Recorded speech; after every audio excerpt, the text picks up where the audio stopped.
दोपहर के लगभग 2 बजे थे। आसमान से आग बरस रही थी। हाईवे पर दूर दूर तक सन्नाटा था। सड़क इतनी गर्म थी कि अगर कोई नंगे पांव चल ले तो उसके पैरों की खाल जल जाए। उसी झुलसाती हुई गर्मी में एक सुनहरे रंग की मॉडिफाइड जीप, जिसकी कीमत लगभग 20 करोड़ रुपए थी, वह हवा से बातें करती हुई हाईवे पर दौड़ रही थी। गाड़ी के अंदर एसी पूरी रफ्तार पर चल रहा था। माहौल एकदम ठंडा था और ड्राइविंग सीट पर बैठा था राइस्टर। राइस्टर यह नाम आज किसी पहचान का मोहताज नहीं था। वह देश का सबसे बड़ा बिजनेसमैन बन चुका था। अंबानी और टाटा के बाद अगर किसी का नंबर आता है तो वह राइस्टर है। उसके एक सिग्नेचर की कीमत करोड़ों में थी। लेकिन कहते हैं ना, इंसान के पास सब कुछ होता है पर सुकून खरीदा नहीं जा सकता। राइस्टर के चेहरे पर पैसों की चमक तो थी, लेकिन आंखों में एक अजीब सा गुस्सा, एक ऐसी वीरानी थी जो भरे बाजार में भी उसे अकेला कर देती थी। चलते चलते राइस्टर को प्यास महसूस हुई। उसने गाड़ी की रफ्तार धीमी की। थोड़ी दूर आगे उसे एक सड़क किनारे का ढाबा दिखाई दिया। राइस्टर 5 स्टार होटलों में खाने वाला इंसान था। ऐसे ढाबे पर रुकना उसकी शान के खिलाफ था, पर गला सूख रहा था। मजबूरी थी। वह अपनी जीप से उतरता है और ढाबे के पास जाता है। फिर एक चाय का कप लेता है और पीने लगता है। लेकिन न जाने क्यों राइस्टर का दिल भारी हो रहा था, क्योंकि 7 साल पहले एक बारिश की रात थी। राइस्टर, जो तब एक मामूली लड़का था, रिया के पैरों में गिरकर रो रहा था। रिया, मत जाओ, मैं मर जाऊंगा तुम्हारे बिना। मेरे पास पैसे नहीं हैं अभी, पर मैं कमा लूंगा। मैं मेहनत करूंगा रिया, हम खुश रहेंगे। लेकिन रिया ने उस रात बड़ी बेरुखी से अपना हाथ छुड़ाया था। उसकी आंखों में एक आंसू तक नहीं था। उसने राइस्टर को ठोकर मारते हुए कहा था, राइस्टर, प्यार से पेट नहीं भरता। तुम्हारी किस्मत में सिर्फ धूल है और मुझे महल चाहिए। तुम्हारे साथ रहकर मैं अपनी जिंदगी सड़क पर नहीं गुजार सकती। मेरे लिए पैसा प्यार से बड़ा है। और वह चली गई थी। उस दिन राइस्टर ने कसम खाई थी कि वह इतना पैसा कमाएगा कि रिया जैसी हजारों लड़कियां उसके आगे झुकेंगी। और आज वह जीत गया था, पर अंदर से हार गया था। तभी उसकी नजर ढाबे के पास रखे कूड़ेदान पर गई। वहां का नजारा देखकर किसी का भी दिल दहल जाए। कूड़े में मक्खियां भिन भिना रही थीं, और वहां एक औरत, फटे कपड़े, उलझे बाल, चेहरा मिट्टी से सना हुआ, वह उस कूड़े में से लोगों का छोड़ा हुआ झूठा खाना ढूंढ रही थी। और उसके साथ एक 3 साल का छोटा बच्चा था जो भूख से तड़प रहा था। वह बच्चा रो रहा था, माँ, भूख लगी है, माँ कुछ खिला दो। वह औरत रोती हुई आवाज में बोली, चुप हो जा बाबू, बस थोड़ा सा और, अभी कुछ मिल जाएगा। यह आवाज सुनते ही राइस्टर सन्न पड़ गया। वह धीरे धीरे उस कूड़ेदान की तरफ बढ़ा। जैसे ही वह पास पहुंचा, उस औरत ने डर कर पीछे मुड़कर देखा। दोनों की नजरें मिली। एक पल के लिए समय थम गया। राइस्टर की आंखें फटी की फटी रह गईं, क्योंकि वह रिया थी। लेकिन ये कैसी रिया थी? वह रिया जो खुद को शीशे में घंटों निहारती थी, आज उसका चेहरा झुर्राओं से भरा था। माथे पर गहरे घाव थे, जैसे किसी ने उसे बेरहमी से मारा हो। हाथ पांव लकड़ी जैसे सूखे हुए थे। तभी राइस्टर के दिमाग में 7 साल पहले का वही मंजर घूम गया। मुझे महल चाहिए। सोचते ही राइस्टर के दिमाग पर गुस्सा सवार हो गया। रिया राइस्टर को देखते ही पहचान गई थी। शर्मिंदगी के मारे उसने अपनी नजरें झुका ली और बोली, साहब, चले जाओ यहाँ से।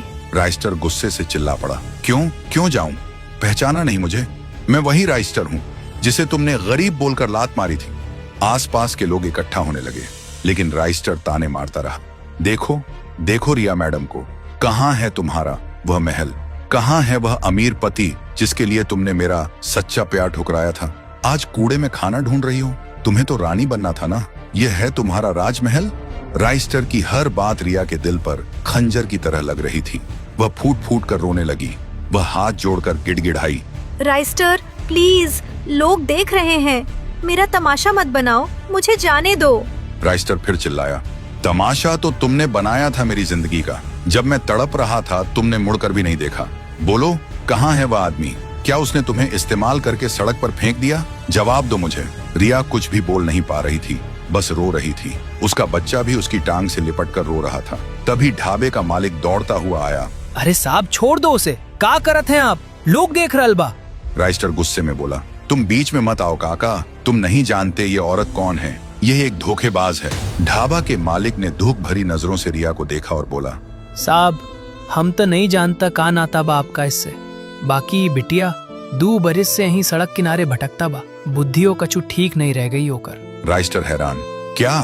ढाबा के मालिक धीमी आवाज में बोला, हाँ साहब, सुनाई पड़ल रहे कि किसी अमीर जाहिल से ब्याह हो गेल रहे इसकरा।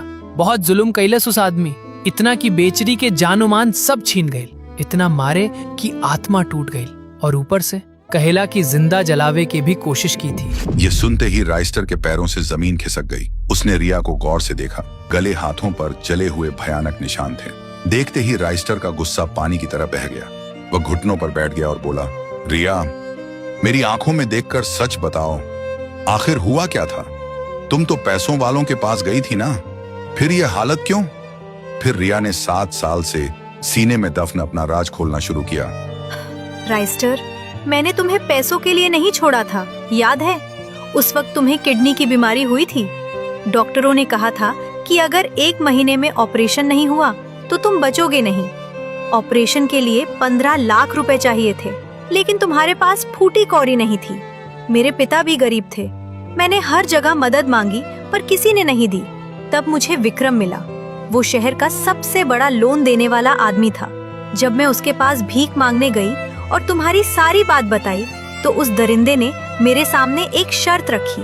अगर तुम मुझसे शादी करोगी और उस लड़के को हमेशा के लिए भूल जाओगी तो मैं आज ही 15 लाख रुपए अस्पताल में जमा करा दूंगा, वरना वो लड़का नहीं बचेगा। सोच लो, अच्छे से सोच लो। मैं तुम्हें मरता हुआ नहीं देख सकती थी। मैंने विक्रम की शर्त मान ली और मैंने तुम्हें झूठ बोला कि मैं पैसे के लिए जा रही हूँ ताकि तुम मुझसे नफरत करो, क्योंकि अगर मैं सच बताती तो तुम कभी ऑपरेशन के पैसे नहीं लेते और मर जाते। सुनते ही राइस्टर का शरीर सन्न पड़ गया। वह पत्थर की मूर्ति बन गया था। रिया आगे बोली, लेकिन शादी के बाद विक्रम ने मुझे नरक दिखाया। वो रोज पीता था, मुझे मारता था। जब उसे पता चला कि मैं आज भी चुप चुप कर तुम्हारी खबरें लेती हूँ तो उसने मुझे जलते हुए चूल्हे पर धक्का दे देता था और फिर एक दिन मुझे और मेरे बच्चे को घर से निकाल दिया। राइस्टर नम आंखों से बोला, पगली, तुम मेरे पास आ जाती, मैं तुम्हारी मदद करता। रिया बोली, मैंने कभी तुम्हारे पास आने की कोशिश नहीं की, क्योंकि मैं तुम्हारी नई चमकती हुई जिंदगी पर दाग नहीं बनना चाहती थी। मैं नहीं चाहती थी कि लोग कहें राइस्टर की एक्स गर्लफ्रेंड एक भिखरन है। तभी राइस्टर के सामने वो मंजर घूम गया जब उसका ऑपरेशन हुआ था और डॉक्टर ने कहा था किसी फरिश्ते ने आपके पैसे भरे हैं। लेकिन वह फरिश्ता कोई और नहीं, रिया थी, जिस लड़की को वह 7 साल से गाली देता रहा, बेवफा समझता रहा। उसने अपनी जवानी, अपनी खुशी, अपना सब कुछ बेच दिया ताकि राइस्टर जिंदा रह सके। राइस्टर, जो दुनिया के सामने कभी नहीं झुकता था, अब वही मिट्टी में रिया के पैरों में गिर गया। वह एक बच्चे की तरह फूट फूट कर रोने लगा। मुझे माफ कर दो रिया, मुझे माफ कर दो। मैं कितना बड़ा पापी हूँ। मैं तुम्हें गाली देता रहा, कोसता रहा और तुमने मेरे लिए अपनी चिता जला ली। रिया ने राइस्टर की तरफ देखा और बोली, रोना बंद करो राइस्टर, तुम जिंदा हो, खुश हो, मेरे लिए यही काफी है। राइस्टर ने रिया और उसके बच्चे को देखा और बोला, आज तक तुमने मेरे लिए दुख सहे, लेकिन आज के बाद तुम्हारी आंख से गिरा एक भी आंसू मेरा होगा। यह बच्चा आज से मेरा बेटा है। फिर राइस्टर ने ढाबे के मालिक को ढेर सारा पैसा दिया और कहा, काका, ये पैसे रख लो। आज के बाद इस हाईवे पर कोई भी गरीब या भूखा आए तो उसे खाली पेट मत जाने देना। सूरज ढल रहा था। राइस्टर ने रिया और उसके बच्चे को अपनी 20 करोड़ की जीप में बिठाया। लोग देख रहे थे, एक तरफ मिट्टी में सनी हुई औरत और दूसरी तरफ सूट बूट में राइस्टर। पर राइस्टर को दुनिया की परवाह नहीं थी। उसने गाड़ी स्टार्ट की और रिया को लेकर अपने घर, अपनी दुनिया की तरफ निकल गया। तो दोस्तों, इस कहानी से हमें क्या सीख मिलती है? हम अक्सर अपनी आंखों देखी चीजों पर भरोसा कर लेते हैं। हम लोगों को जज करने में 1 मिनट नहीं लगाते। वह लालची थी, वह बेवफा थी, पर सच्चाई कभी कभी हमारी सोच से कहीं आगे होती है। सच्चा प्यार वह नहीं जो चांदनी रात में साथ बैठकर कस्में खाए। सच्चा प्यार वह है जो अंधेरी रात में दूसरे की जान बचाने के लिए खुद को आग में झोंक दे। अगर राइस्टर रिया की बात सुने बिना चला जाता तो शायद वह जिंदगी भर अपनी सबसे बड़ी दौलत खो देता। अगर ये कहानी आपके दिल को छू गई हो और आपकी आंखों में जरा सी भी नमी आई हो तो वीडियो को लाइक जरूर करें और कमेंट में रिस्पेक्ट फॉर ट्रू लव लिखना न भूलें। और ऐसी ही दिल को झकझोर देने वाली कहानियों के लिए चैनल को सब्सक्राइब करें। मैं मिलता हूं आपसे अगली वीडियो में। तब तक के लिए जय हिंद।